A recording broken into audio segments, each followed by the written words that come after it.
Guys, I hope you're doing well.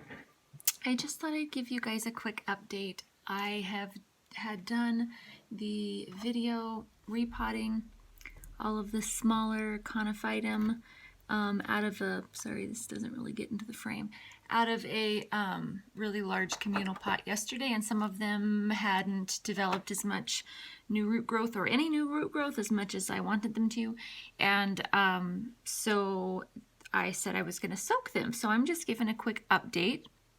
These, a few of them I just soaked for half an hour or an hour or so, but these ones that I'm showing you I soaked all night long. And this one I just pulled out of its water. This one had a bit of new root growth on the end here, as you can see, because anywhere that that pumice is attached is new growth. And so I left this in a B1 solution overnight. It was very shriveled. It's looking much better. However, I didn't leave it in longer, even though all of the wrinkles aren't gone, because it's better to err on the side of a little less over watering than too much. And so, which it's not less over watering, just less watering. I'm getting distracted here, not paying attention to my words.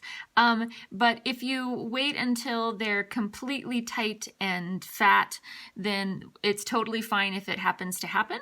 But if they're plumping up and you can tell that they're recovering, but they just haven't fully recovered, that's fine. I'm pulling them out and letting them have a little dry.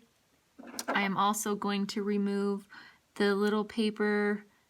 They can make little cups kind of at the bottom and hold moisture and bugs, etc. So since I soaked these guys, and since the little paper skins are so easy to remove when they're this dry and just gotta soak, I'm just gonna remove all of these, or any ones that are potentially problematic. And when I do this, I check for any sign, any negative signs that I couldn't see right where the plant joins the stem before. Make sure there's no rot or bugs or anything like that. And I don't need to do this all of this on camera. I will do some of this off of camera. I just thought I would do a little bit of clean up here. And these guys. So I'm going to see if I can get in and show this, because I think the light might actually be cooperating with me for a moment. So this is where it's the most likely for Conophytum to detach. So right where you see this white, this stem growth right here, they can, if the roots aren't giving them nutrients, they start shriveling and shriveling here, and then they look fine for a while on top of the soil. But this area is completely restricted and they're not actually getting any nutritional flow because it has shriveled completely. And so when that happens, you need to take cuttings. It's really the only way to save them. And this guy is a little bit iffy, but because of his pumice trying to grab on a little bit, I am gonna give him another go before I slice and dice him into cuttings and see if he will root up in a plastic pot with a little bit more moisture retaining soil than a pure pumice mixture like I had him in to get established. As I've said in my other videos many times, I always start with a looser mix with new plants. And I say new plants that I haven't had before. And what I mean by that is not that I haven't had the type before, but they're a new plant that I am not familiar with that specific plant. I may be very familiar with the variety, but I'm not familiar with that specific plant and how it has been treated and what type of moisture it's been used to or whatever. So I usually err on the side of too loose when I first get a plant, regardless of how familiar I am with the plant in general. The plant specifically is new, and so I err on the side of too gritty and water a bit more frequently. All right, let's move on to these guys. This guy, I'll show you two of these clusters. This one here, you can see the shriveling on top and the roots.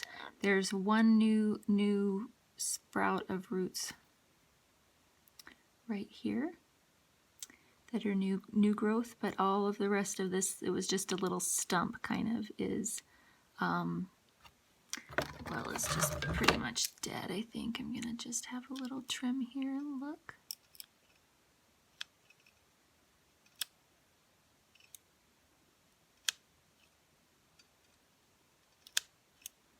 Yeah, it's just dead. But there's another I see here now when I just took that last snip off. There's another new white root growth right here that are coming out of the base, not really out of what the roots were that were left. So this one is trying to survive, but those two tiny little roots are just not enough to sustain this for the last few months. So it's shriveling.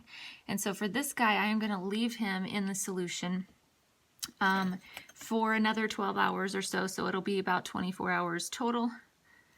And I also put these guys, if they're really shriveling up and not plumping up as fast as I expected, I sometimes will set them on the warming mat that I have my seed tray on.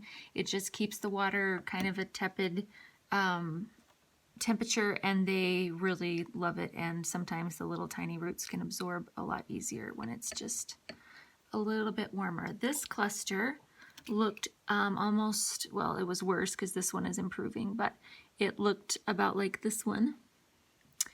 But it had a tiny bit more, because there's a few pumice pieces attached, tiny bit more root growth, and it has plumped up almost completely in the soak for about, well, it was overnight, so 12 hours or so. And I'm going to remove the outer skins on these guys too while they are nice and soft, but I don't need to do that on the camera, so I'm going to do that after I finish showing you all of these guys. Alrighty, let's see. This guy here, he was looking pretty sad, and he is plumped up quite nicely also. He has several little pieces of pumice attached. This guy had more roots than the rest of them. As you can see, it's got skins that can be removed also, so I'm going to be doing that. But these guys I will let dry out just for a couple hours so that they're not having any moisture collected at the base or anything kind of hoarding in there before I plant them. This one was a very tiny little guy. I just realized I think I'm missing another one. I gotta look here, but this was a really tiny guy, still completely in his paper sheath, never emerged. And I think he may be a goner, but it's hard to tell. I just found him. He had no new root growth. I found him all by his lonesome in a pot of pumice where he had been abandoned. So I'm going to let him soak for a full 24 hours also, along with this guy. So he'll soak for another 12 hours or so. And because at this point, if he survives, it's kind of a miracle. So I'm not especially worried. I'm sorry, I had another, oh no, here he is. This guy, I forgot I already poked him in the rooting pot. This guy was a piece that fell off of this one, I believe. Yes, I think so. And he was very shriveled up, a lot more so than these are now, but very shriveled. Oh no, here's his mom right here. Let me switch these out. This is his mom. And I just put this one in a soak. Just doesn't have much new root growth at all. It's starting a little bit, but not much, and they're just getting quite shrivelly along the sides here. So this guy needs a soak. And so he's going in there, but this guy had fallen off, completely detached from the root and just broken off and was sitting there and was really, really shriveled. And I didn't think he would plump up, but I threw him in one of these soaks overnight, and he is just firm and beautiful. So I went ahead and dried him off for a little while and poked him in the sand in my rooting tray over here where the remainder of the cuttings are.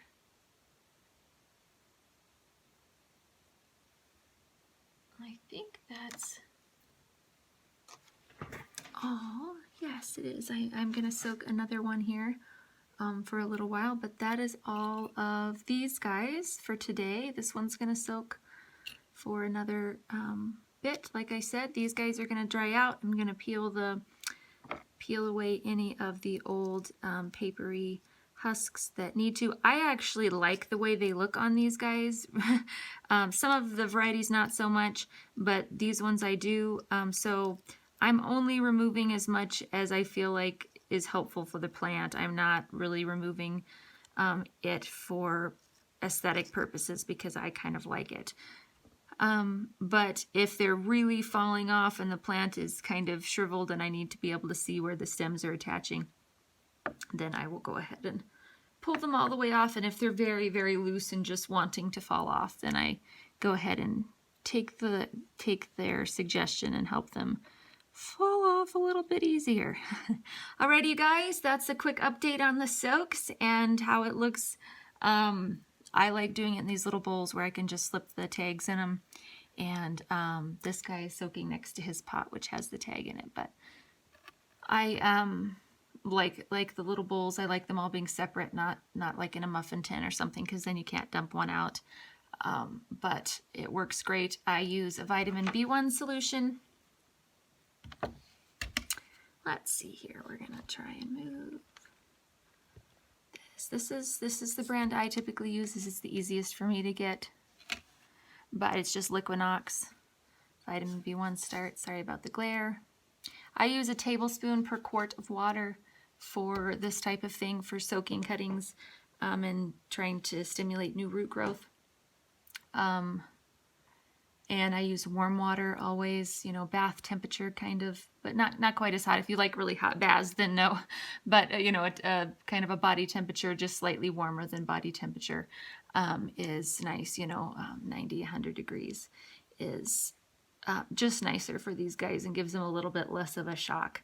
A lot of the rains, you know, in their area are warmer and they're just not used to the cold suddenly hitting their root system like that. By the time it trickles down through the sand and rocks and whatever, it's not generally startlingly cold.